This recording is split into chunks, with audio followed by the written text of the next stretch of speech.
내가 너와 함께 하리라, 내가 너와 함께 하니라 말씀하시는 주의 성령의 음성을 듣기를 간절히 소망합니다. 아멘. 마음을 활짝 열고, 여러분들 눈 보니까 마음 안 여신 것 같아. 마음의 문을 활짝 여시면 하나님께서 성령을 통해 내가 너와 함께 하리라, 두려워하지 말라 하시는 주의 강력한 음성을 듣게 될 줄로 믿습니다. 그의 음성 듣고 살아야 되지 않을까요? 예수 믿고 살아가는데 성령이 하시는 말씀 못 듣고 성령이 두드리시는 그것을 깨닫지 못하고 살아간다면 여러분 신앙생활 별로 재미없어요. 성령은 분명히 예수께서 너와 동행하신다, 두려워하지 말라, 인생의 힘들고 어려운 것들 부둥켜 안고 살지 말고 주님 앞에 내려놓으라 하고 말씀하시니까 그 말씀 들으면서 따라가면 얼마나 신앙생활 재밌겠습니까? 여전히 여러분들 부둥켜 안고 있는 그거 있지 않습니까? 힘들고 어렵게 만드는 바로 그거, 성령께서 오늘 이 시간 주님 앞에 내려놓으라 주께서 말씀하십니다. 그 음성을 듣고 내려놓으시고 힘있고 또 믿음으로 오늘도 승리하며 살아가는 성도 되시기를 주님의 이름으로 축복합니다. 우리가 신앙생활 하다 보면 많이 듣는 질문 가운데 또 스스로 하는 질문 가운데 신앙이 뭐냐? 신앙이 뭐냐? 근본적이기도 하고 또 우리가 반드시 생각해 보아야 할 질문이기도 합니다만은 자주 하는 질문이고 또 듣기도 하는 질문입니다만은 그에 비해서 정답 또는 쉽게 정의를 내리기가 어렵기도 한 부분이 바로 이겁니다. 어제나 이유를 살펴보면 어제나 오늘이 별로 변한 게 없고 그러다 보니까 오늘 변하지 않은 나의 삶을 돌아보면서 내일 별 다를 게 있겠느냐라고 생각을 하다 보니까 매너리즘에 빠지는 거죠. 매너리즘이 그런 거 아니겠습니까? 그냥 평범하게 그냥 오는 그런 삶. 변화된 것이 없고 바뀔 여지가 없다라고 생각하고 오늘도 살아가고 어제도 살았고 오늘도 살아가고 그러다 보면 내일도 그렇게 살지 않겠어요? 그러니까 별 다른 기대와 소망 없이 살아가다 보니 그 인생에 있어서도 삶에 있어서도 그저 매너리즘에 빠지게 되는 겁니다. 별 소망이 없어요. 여러분, 우리의 뇌가 아주 특별한 기능을 하는 게 있는데 일상적으로 우리가 살면서 일상적인 생활들, 우리가 뭐 자고 먹고 그리고 생활하는 그 시간이 되면 뭐 그렇게 하고 또 그 시간이 되면 저렇게 하고 아주 일상적인 거 있죠. 일상적인 모든 것들은 계속해서 압축을 시킨다고 해요. 저장을 해서 압축을 시켜서 어느 시점이 되면 소각을 시킨답니다. 버리는 거죠. 기억에서 지워버리는 겁니다. 때로는 그렇게 지워버리면 안타깝기도 해요. 그때 내가 뭐 했지? 생각이 안 나면 내가 자꾸 기억력이 깜빡깜빡하네. 그러다 보면 걱정도 되고 혹시 내가 좀 문제가 있는 건 아닌가? 괜한 걱정을 하시는데 여러분 걱정하지 마세요. 일상적인 그런 생활들은 어제 그리고 한 주 전에 뭐 했냐 물어보면 잘 기억이 안 나는 게 정상입니다. 특별한 일이 없었던 것은 기억이 내가 경험했지만 또 그렇게 살았지만 이걸 압축시켜서 뇌가 정리를 해버리는 거예요. 그러지 않으면 이 뇌가 다른 기능을 하는데 너무 힘든 거죠. 그러니까 필요 없는 그런 부분들을 압축시켜서 버려버리기 때문에 여러분 그때 내가 뭐 했지 기억 안 나는 건 내가 살려고 뇌가 알아서 정리했구나 그렇게 생각하면 맞아요. 여러분들 눈빛 보니까 전혀 이상 있는 분 없어요. 걱정 안 하셔도 돼. 아이고 내가 이거 깜빡깜빡 하는 거 보니까 이거 잘못하다가는 이거 큰일 나는 거 아니야? 큰일 안 날 테니까 걱정하지 마세요. 나중에 나고 나면 저한테 와가지고 안 난다 그랬는데 왜 이렇게 됐냐고 뭐라 그러시면 제가 할 말은 없습니다만은 분명히 이 뇌가 스스로 작용을 하고 제대로 작용하기 위해서 이런 작용을 한다는 겁니다. 이런 기능을 발휘를 한다는 거예요. 여러분 물론 이제 이 뇌의 기능이 제대로 그런 부분이 정리가 되지 않아서 언제든지 모든 것을 다 기억해낼 수 있다고 한다면 또 뭐 좋기도 하겠죠. 기억을 해야 되는 부분이 기억이 안 나서 힘들 때도 분명히 있으니까요. 근데 그에 반면에 뭐 특별하게 여행을 갔다든지 또는 취업을 했다든지 출산을 했다든지 결혼을 했다든지 또 반면에 끔찍한 경험, 끔찍한 사고를 보거나 경험했다. 이런 것들은 잊어버리고 싶어도 잘 잊혀지지 않죠. 뭐 사별을 했다. 여러 가지 그런 특별한 경우들은 사실 잊혀지지 않습니다. 같은 비슷한 상황을 만나게 되어지면 잊어버렸다가 그때 그 기억이 되살아나기도 하고 또 기억하고 싶어서 이렇게 추억을 그래서 기억하고 싶어서 되뇌이면 또 그때 상황, 그때 배경, 그때 나누었던 대화, 뭐 그때 분위기 뭐 이런 것들이 다시 떠오르게 되어지죠. 아무튼 이 매너리즘이라고 하는 것은 우리의 이 변함없는 이 변함없는 일상이 이렇게 지속되면서 나타나는 한편으로 보면 이 삶의 어떤 부작용이라고 할 수 있는데 이것이 이 삶에만 있느냐? 우리의 신앙생활에도 바로 이 매너리즘이 있다는 거예요. 얼마든지 쉽게 이 매너리즘에 빠질 수 있다. 우리의 신앙도 매너리즘에 빠질 수 있다는 겁니다. 그러니까 어저께나 오늘이나 그리고 내일이나 영원토록 변함이 없는 것은 뭐죠? 어저께나 오늘이나 영원 무궁히 한결같은 저만 할 겁니까? 그건 뭐예요? 영원토록 변함없는 건 오직 하나님뿐이고 오직 하나님의 말씀뿐이잖아요. 그런데 이상하게도 하나님 말씀은 자꾸 변하는 것 같고 내 삶은 변하지가 않아요. 어제나 오늘이라 내 신앙은 변한 게 없어요. 그러다 보니까 내일도 변해요? 변하지 않아요? 변할 소망이 없어 보이는 거죠. 그게 바로 신앙의 매너리즘에 빠졌다라는 이야기입니다. 지금 우리가 너무 쉽게 그런 신앙의 매너리즘에 빠졌음에도 불구하고 그걸 깨닫지 못할 때가 너무 많습니다. 그런데 이렇게 신앙의 매너리즘에 빠지게 되어지면 우리의 생활도 신앙의 매너리즘에 빠지게 되어지면 별 재미가 없는 것처럼 신앙도 이렇게 매너리즘에 빠지게 되어지면 재미가 없어요. 늘상 똑같으니까 무슨 재미가 있겠습니까? 그러니 뭐 해야 하겠어요? 자꾸 새로운 것들을 만들어야 합니다. 누가? 내가 스스로 그 재미있는 것들을 만들어야 돼요. 안 하던 신앙의 운동을 해야 한다 이 말입니다. 멈췄던 신앙의 춤도 한번 춰보고 주저했던 신앙의 여행도 떠나보는 겁니다. 그동안 두려워서 하지 못했던 신앙의 출산도 해야 돼요. 무슨 말씀인지 아시죠? 진짜로 출산하라는 이야기가 아니잖아요. 진짜로 여행을 가고 춤을 추라는 이야기가 아니잖아요. 신앙에 있어서 그동안 멈췄던 춤도 한번 춰보세요. 멈췄던 여행도 한번 떠나보세요. 멈췄던 출산도 하세요.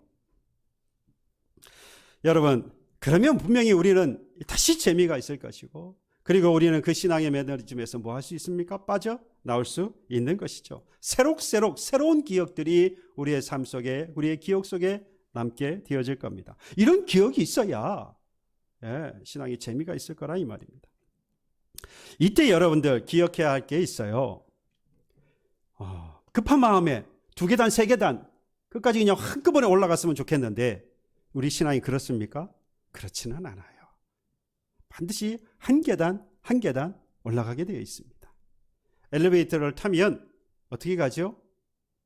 1층, 2층, 3층, 한 층 한 층 올라가지요. 한꺼번에 올라갈 수 없습니다.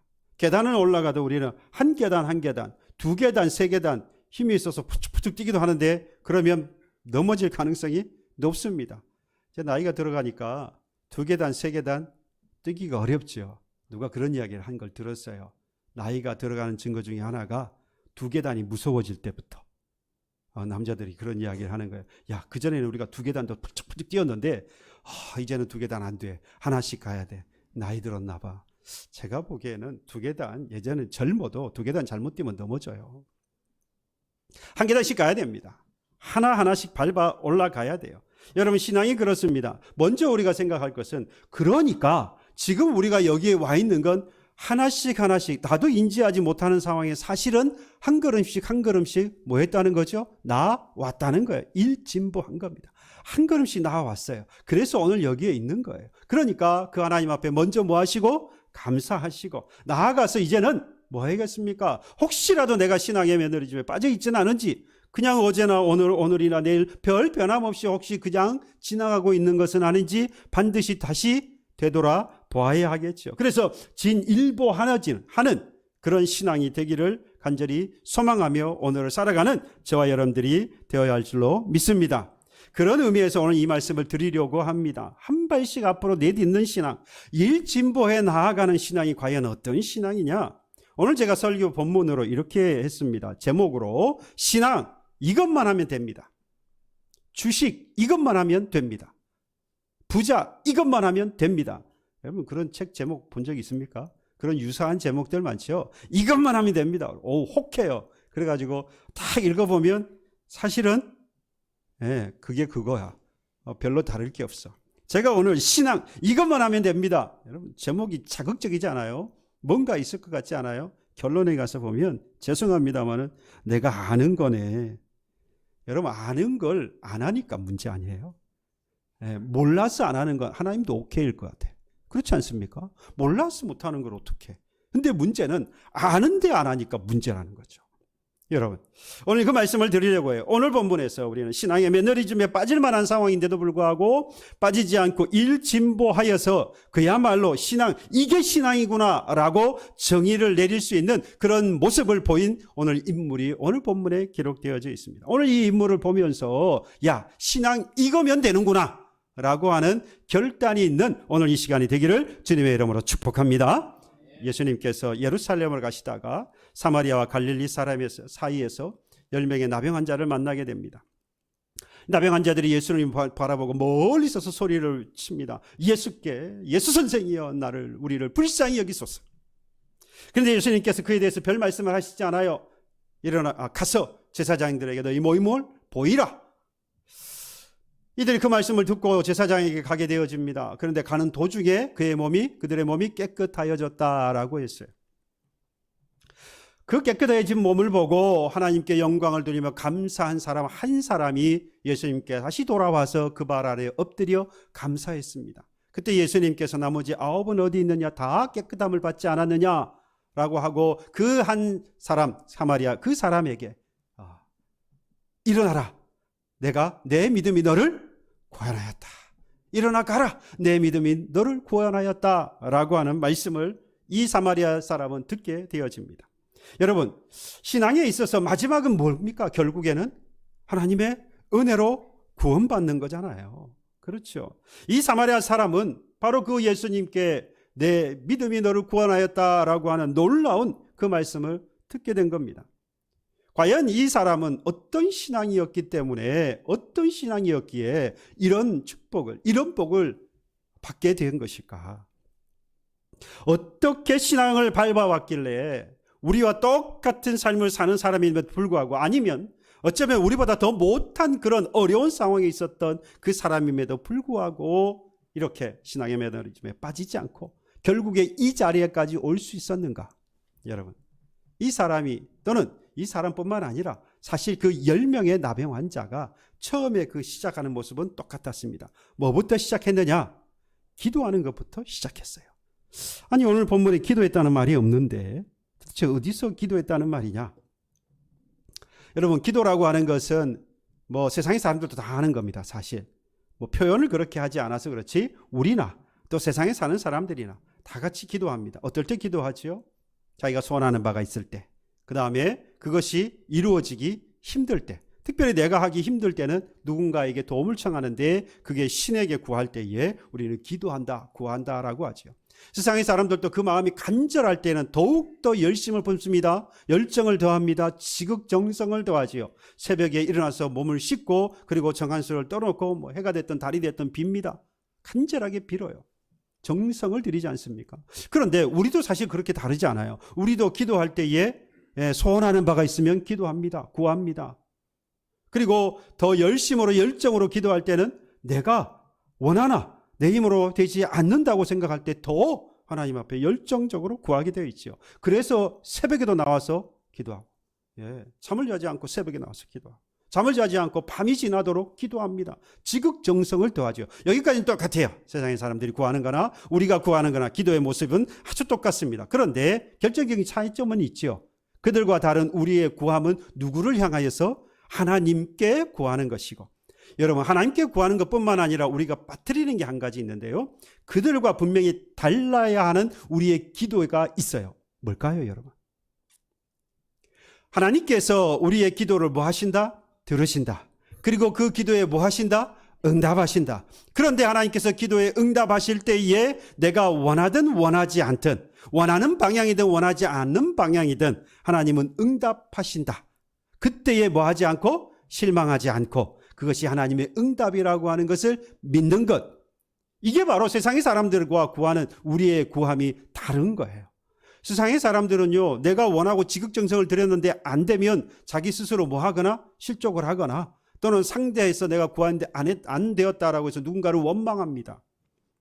자기를 원망하든지 상대를 원망하든지. 그러나 우리는 그렇지 않습니다.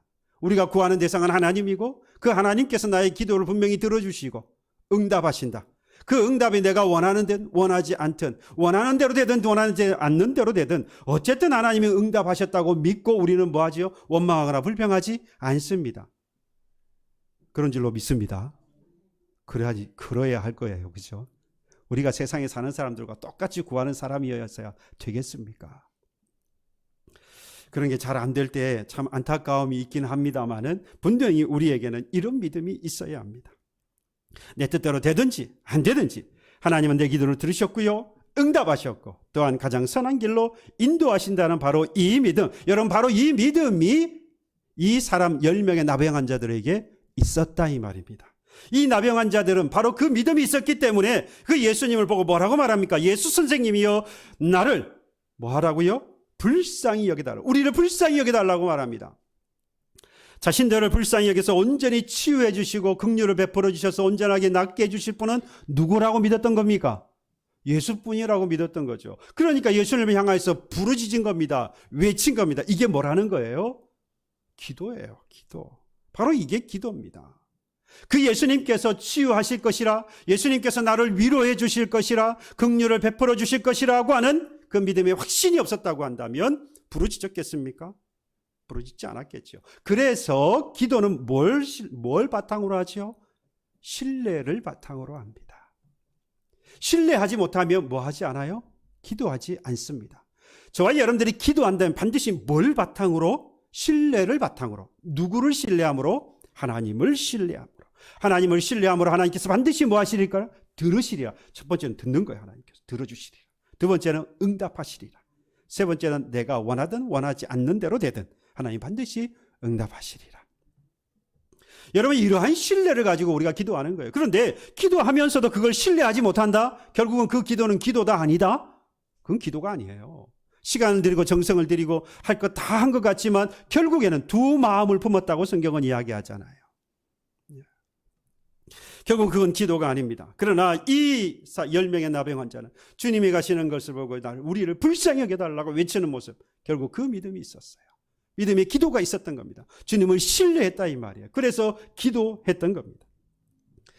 이들의 삶은 참 지친 삶이었어요. 힘들고 어려운 삶이었습니다. 지금의 저희들의 어려움과는 이 10명의 나병 환자가 겪었던 어려움은 훨씬 더 힘든 상황이었습니다.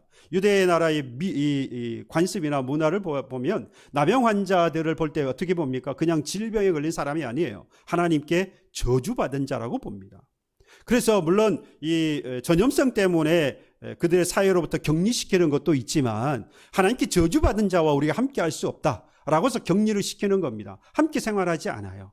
그러면 그 사람들을 볼 때마다 뭐라고 하겠습니까? 저주받은 자들. 그러니까 끊임없이 그 사람들로부터 조소를 당하고 비난을 당하고 손가락질을 당하면서 그의 마음과 영혼이 상했을 거예요. 찢겼을 거예요. 그 사람들뿐만 아니라 스스로도 당시의 문화가, 당시의 종교가 그랬잖아요. 하나님께 저주를 받은 것이라고 모든 사람들이 말하고 그렇게 배우니 스스로도 내가 하나님 앞에 죄 때문에 저주를 받았구나. 스스로도 그렇게 생각하니까 얼마나 힘들고 어려운 삶을 살았겠습니까? 그런 그들에게 희망이 있었던 거예요. 그런 그들에게 믿음이 있었던 겁니다. 오직 예수님만은 뭐 할 것이라? 저 사람들과 다르게 조롱하지 않으시고 우리를 뭐하고? 위로하시고 우리를 치유하시고 저들의 괴롭힘으로부터 우리를 건져주실 것, 우리의 아픔으로부터 우리의 아픔과 고통을 아시고 함께 아파해 주시고 함께 고통을 나눠주시고 위로해 주시고 긍휼을 베풀어 주시리라고 하는 바로 그 믿음이 그들에게 있었다는 겁니다. 그래서 우리를 불쌍히 여겨달라고 외쳤다 이 말이에요. 여기서 불쌍히 여겨달라는 이 헬라의 그 의미를 보면 고쳐달라는 말씀에 의미도 담겨 있고요, 죄에서 용서해달라는 의미도 있어요. 마치 우리가 그러한 것 같지 않습니까? 나병 환자를 고치실 수 있는 분이 바로 예수님인 것처럼, 그래서 우리에게도 그 믿음이 있어서 그 주님 앞에 뭐라고 그럽니까? 나의 삶의 모든 것들을 고쳐달라고 말하고요, 나의 모든 죄를 뭐 해달라고? 용서해달라고 우리가 부르짖지 않습니까? 이 믿음을 하나님께서 우리에게 주신 겁니다. 이 믿음으로 그래서 이 믿음으로 불쌍히 여겨달라는 그 기도가 예수님께 상달된 거예요. 그래서 예수님께서 이후에 보면 고쳐주신 거 아니겠습니까? 그런데 그 과정 가운데에 아주 중요한 부분이 있습니다. 이 부분을 우리가 쉽게 잘 넘어가는데요, 한 가지 꼭 짚고 넘어가야 할 게 있어요. 주님께 찾아왔던 이 나병 환자와 그리고 우리가 그 가운데 있다고 한다면 주님께 찾아갔을 때에 주여 우리를, 예수 선생님이 우리를 불쌍히 여기소서라고 부르짖었을 때에 우리는 뭘 기대할까요? 그동안 그 예수님께서 그런 말씀을 하셨습니다. 내가 너에게 말하니 그 병에서 고침을 받을지어다. 그러면서 끌어안고 같이 우시고 안수하시고 뭐 이렇게 해주실 것을 충분히 기대할 수 있죠. 그전에도 예수님께서 이후에도 그런 모습을 보여주시기도 했습니다. 그런데 유독 이 사람들에게는 전혀 그러지 않으시고요, 아무 말씀, 그들이 부르짖는 그 기도에 들으시고도, 부르짖음을 들으시고도 예수님께서 하신 것은 뭐하라? 제사장들에게 가서 너희 몸을 보이라. 정말 답답한 말입니다. 이 사람들이 제사장에게 가고 싶은 마음이 없었겠습니까? 제사장할 때 나병 환자들이 제사장한테 갈 때는 언제죠? 그의 몸이 나았을 때예요. 나병이 나았을 때에 제사장에 가서 몸을 보이고 일주일을 기다렸다가 더 이상 바라지 않으면 자기 집으로 돌아가는 거예요. 그러니까 제사장에 가서 보일 때는 자기도 압니다. 내 병이 나았다라고 하는 거예요. 그러니까 예수님께서 지금 가라고 말할 때는 지금 자기의 상황이 어떻습니까? 전혀 바뀐 게 없어요. 여전히 나병에 걸려 있는 상황입니다. 그런데 예수님께 가라는 거예요. 정말 답답한 일 아닙니까? 예수님이 너무하는 것 같습니다. 제가 볼 때는 이 생각을 해보면 아마 제가 이 나병 환자 중에 한 사람이었다면 정말 예수님 답답한 분이다. 어떻게 보면 참 이상한 분이다. 이전에 사람들은 대놓고 조롱하는데 이 예수는 가만 보니까 오히려 뒤통수를 치는, 아니 더 고단수로 사람을 괴롭히는 그런 사람인 것 같다. 그러나 여기서 우리는 진정한 믿음이 무엇인지를 보게 됩니다. 불쌍히 여겨주시고 고쳐주시리라고 하는 그 믿고 기도했다고 한다면 여러분, 예수님이 뭐라고 말씀하시든지, 하나님이 뭐라고 말씀하시든지 그대로 뭐하지 말고 실망하지 말아야 한다는 겁니다. 아멘입니까? 쉽지 않아요. 근데 내 생각과 다르고 내 마음과 달라서 얼마든지 우리는 의심하고 실망할 수 있습니다. 아니 지금 제사장에 가라고 아무것도 바뀐 게 없는데 어떻게 제사장한테 간단 말이야. 돈을 빌려주면서 여러분, 예전에도 그 말씀 드린 적이 있어요. 난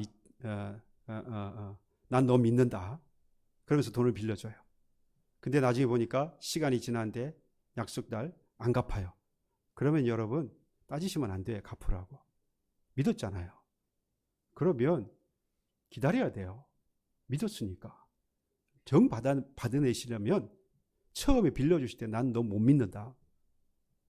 못 믿어야 돼요. 믿지 말아야 돼요. 그리고 약속의 날이 됐는데 안 갚잖아요. 그러면 가서 멱살을 잡아도 돼요. 내놓으라고 해도 돼요. 처음부터 나는 안 믿었으니까. 근데 믿었으면요, 가면 안 돼요. 무슨 말입니까? 이상한 말로 들립니까? 여러분, 우리가 올라가야 할 이 신앙의 계단, 여러분들 하나하나 우리가 오늘 이것으로부터 우리의 신앙이 시작되어져야 하는데, 바로 내가 원하든 원하지 않든 예수님을 뭐 하고요?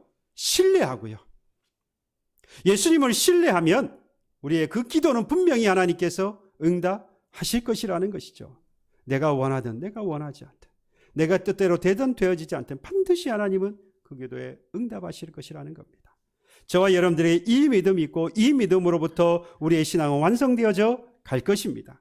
여러분, 이 나병 환자가 자신이 기대하지 않았고 전혀 자신의 기대와 전혀 맞지 않았던 그 예수님의 말씀을 듣고도 불구하고 이제 뭐 했습니까? 중요한 건 또 여기서부터지요. 믿고 구했어요. 하나님 앞에 신뢰하여서 하나님 앞에 기도했다고 한다면 이제 그 제사장에게 가서 내 몸을 보이라 할 때 아무런 변화된 것이 없음에도 불구하고 뭐 해야 되는 것이 맞죠? 예, 가는 거예요. 그런데 이 10명의 이 나병 환자는 어떻게 했습니까? 그 말을 듣고 갔어요. 이게 중요합니다. 저는 이때 갈 때에 이 나병 환자들의 마음이 어땠을까? 이 생각이 어땠을까? 아, 주님께서 가라고 하셨으니까 내가 가면 다 나을 거야. 저는 그렇게 생각했다고 생각하지 않습니다. 마음이 불편했을 거라고 생각해요. 지금까지의 상황을 이렇게 같이 여러분들이 저하고 지금 같이 봤잖아요. 이런 상황이라고 한다면 야, 이거 간다고 될까? 아니, 그 다음에 아니 예수님이 이런 식으로 나한테 우리에게 이럴 수가 있을까? 우리가 기도했던 예수님과 다르다. 뭐 여러 가지 생각으로 분명히 갔을 거예요. 근데 중요한 건 뭐라는 겁니까? 같다는 거예요. 중요한 건 같다는 겁니다. 신앙의 두 번째 단계는 바로 그렇습니다. 믿음으로 기도했다고 한다면 기도한 대로 뭐 하는 거예요? 따르는 겁니다. 이걸 우리는 뭐라고 말하죠? 순종이라고 말합니다. 하나님은 이미 이 나병 환자에게 예수님이 그들을 불쌍히 여겨주시리라고 하는 뭘 주셨습니까? 믿음을 주셨어요. 우리에게도 이 하나님은 나병과 같은 죄에서 구원해 주시리라고 하는 그 믿음을 우리에게 주셨습니다. 그러면 여러분, 예수님이 무엇이라고 말씀하든지 우리는 뭐 해야 합니까? 따라야 하는 거예요. 순종해야 합니다. 그게 바로 진실한 믿음입니다. 그래서 믿음과 순종은 수레의 두 바퀴와 같습니다. 신앙이라고 하는 것이 제대로 굴러간다라고 한다면 믿음과 순종 또는 믿음과 행함이라고 하는 것이 함께 가야만 한다는 거예요. 믿음이 있다고 한다면 뭘 보이라고 합니까? 내 행함이 있음을 보이라고 말씀하잖아요. 야고보서 2장에 말씀합니다. 내 형제들아 만일 사람이 믿음이 있노라고 행함이 없으면 무슨 유익이 있느냐. 22절에 가서 보면 내가 보거니와 믿음이 그의 행함과 함께라고 행함은 믿음을 온전하게 한다고 했어요. 그러니까 믿음이 반드시 있으면 행함으로 나타나고요. 행하게 되어지면 그 믿음이 온전한 것으로 인정받을 수 있는 거예요. 영혼 없는 몸이 죽음같이 행함이 없는 몸은 죽은 거라고 했습니다. 근데 여러분 이 모든 것들을 합해서 결정적으로 말하는 야고보서 4장 17절의 말씀이 있습니다. 이렇게 말합니다. 그러므로 사람이 선을 행할 줄 알고도 행을 행할 줄 안다는 말은 뭐죠? 믿음이 있다 이 말이에요. 행하지 아니하면 뭐하죠? 순종하지 아니하면 행함이 없으면 뭐라고 했습니까? 죄라고 했어요. 사람이 선을 행할 줄 알고도 믿음이 있음에도 불구하고 믿음이 있다고 하면서도 행하지 아니하면 순종하지 아니하면 죄다 이 말이에요. 결국 죄라는 말은 그 믿음도 진짜다 가짜다? 가짜라는 이야기입니다.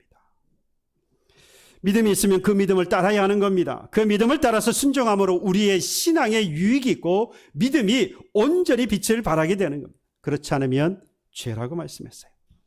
그러면 믿고 순종한 결과는 어떻습니까? 그들이 가다가 깨끗함을 받았어요. 가는 도중에 제사장에게 가기도 전에 가는 도중에 깨끗하게 되어졌습니다. 어디까지 갔더니요? 믿는 데까지 갔더니. 여러분 병이 낫고자 하여서 그들은 기도했고요. 고쳐주시리라 믿고 그 믿음을 따라서 이해되진 않았습니다만 예수님의 말씀에 순종했더니 그 결과 그들의 소원이 이루어졌다라는 말씀입니다. 여러분 주신 말씀을 따라서 순종하는 저와 여러분 되기를 주님의 이름으로 축복합니다. 그러면 우리의 소원에 응답하시는 하나님을 만나게 될 줄로 믿습니다. 저도 여러분과 같이 믿습니다. 그런데 여러분 이런 경험 있잖아요. 이렇게 다 순서대로 되면 얼마나 좋아요. 더 바랄 게 없잖아요. 하나님 주신 믿음을 가지고 신뢰하여서 하나님 앞에 간절히 구했어요. 그러니 하나님께서 그 기도를 들으시고 응답하셔서 오늘 이와 같이 그가 깨끗함을 얻었느니라 라고 하면 더 이상 바랄 게 없는데 그럼에도 불구하고 여전히 병이 낫지 않았더라. 깨끗함을 받지 못하였더라. 여러분 그럴 때 있습니까 없습니까? 있잖아요. 정말로 난감할 때입니다. 이거 어떻게 하죠? 믿음으로 순종했는데도 소원이 이루어지지 않았다. 이 나바양한 자들이 제사장에게까지 갔는데도 낫지 않았다. 그러면 이야기는 정말로 난감해지는 거예요. 사실.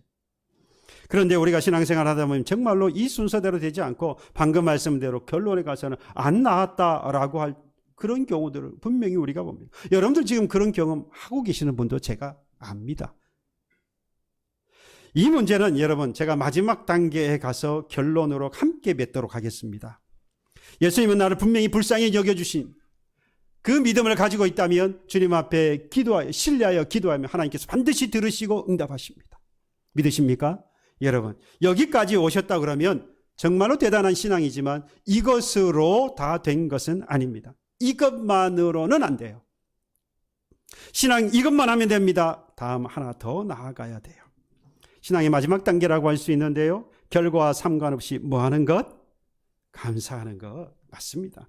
오늘 이 본문을 가지고 보통 말씀을 우리가 읽고 묵상하거나 또 말씀을 나눌 때 보면 다 감사로 주제를 삼습니다. 감사.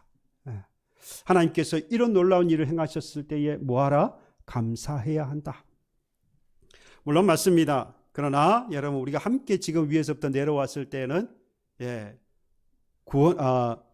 죄를 그의 몸을 깨끗하게 해주셔서 감사하는 것이 아니라 그렇게 하지 않았어도 뭐 하는 것? 감사하는 것. 그게 바로 믿음 있는 기도, 하나님을 신뢰하여서 기도하여서 따라 순종한 사람의 감사예요. 하나님은 그 감사를 보기를 원하십니다. 하나님은 그런 감사를 하는 사람들을, 그런 성도를 보시기를 하나님은 원하시는 것입니다. 앞서 말씀을 드린 대로요, 그들이 갔으나 깨끗함을 받지 못하였느니라. 여러분, 이것이 그들의 믿음의 기도와 그리고 순종의 결과라고 할지라도 마지막 감당해야 할 신앙이 뭐라는 겁니까? 비록 그렇다 할지라도 하나님이 보시기를 원하시는 것은 감사라는 거죠. 하지만 그 감사가 쉽지 않지요. 어디서 할 수 있습니까?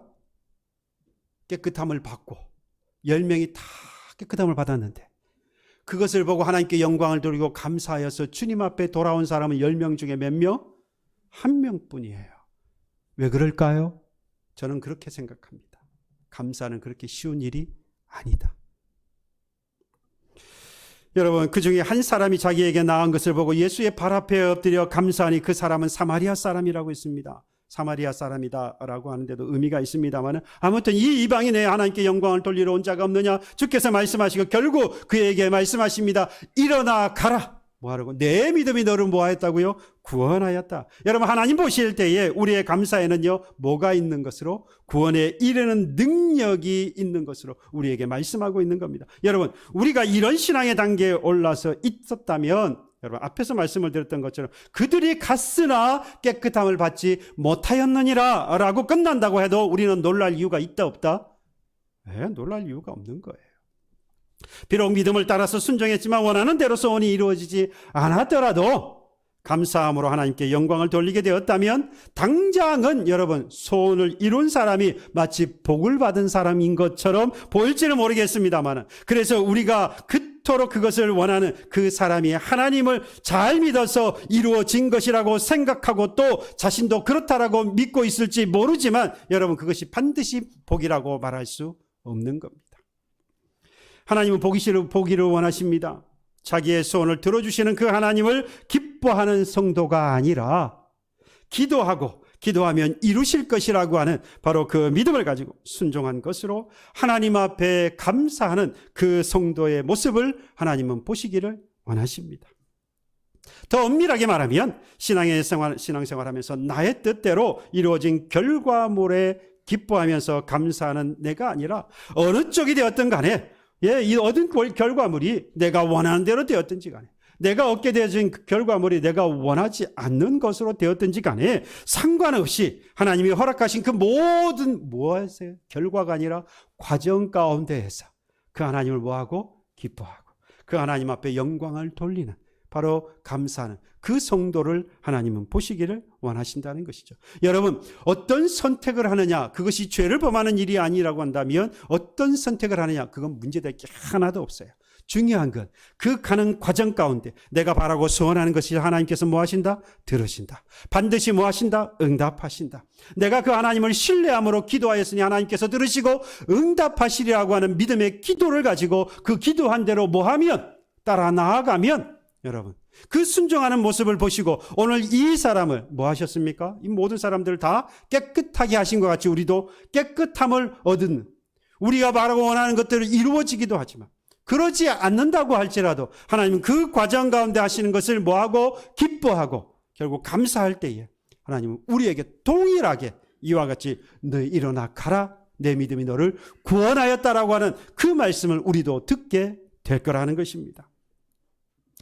여러분, 구원은 결국 믿음으로 구하고 순종한 후에 주께 감사한 자에게 주어지는 것입니다.